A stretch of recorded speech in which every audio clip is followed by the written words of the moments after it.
All right, it's almost time. The 2022 NFL Draft is almost here. Cole Cubelic here to break down a couple of the guys for the Auburn Tigers who we expect to come off the board. Safety Smoke Monday, one of those guys.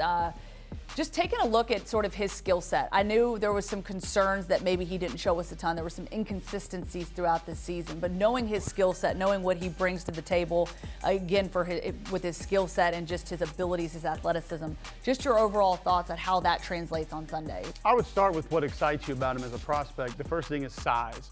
He gives you good length, big, long, strong kid that can come down, play in the box, hold up against the run.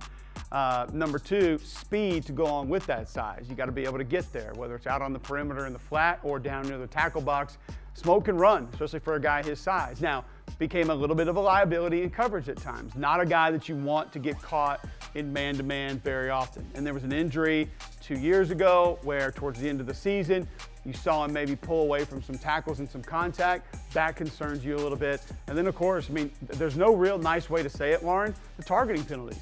I mean, it's something that's just got to go away. And it's something that I think when you develop those habits, it becomes very difficult to coach them out of you. You can't continue to cost your team yards, potentially stops, and allow drives to continue because you're playing the game in a selfish manner. And there were a lot of times that Smoke did that. So can he break out of some of those bad habits and not hurt his team in those ways once he gets to the next level? But size, speed, athleticism, something he's going to give you a little bit more of than a lot of other guys playing the position because he's not afraid to come downhill and play the run.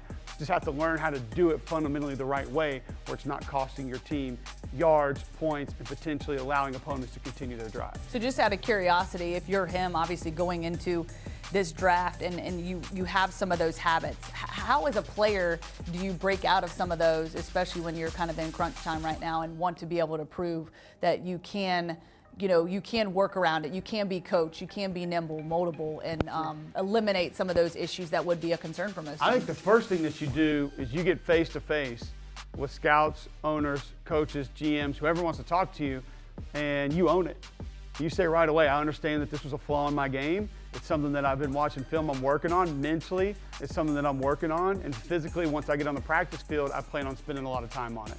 I just think the ownership, first and foremost, shows people, okay, he understands he's been making mistakes. He's taking ownership in these mistakes, and he wants to go out and make it better on his own. There'll be some coaching down the road that can help him with that, but I would just say get in front of anybody who might have a decision in drafting you and let them know you're aware of it and let them know you plan on changing it.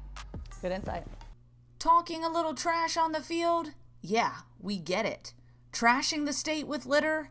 That's terrible. Keep it clean. Keep Alabama beautiful.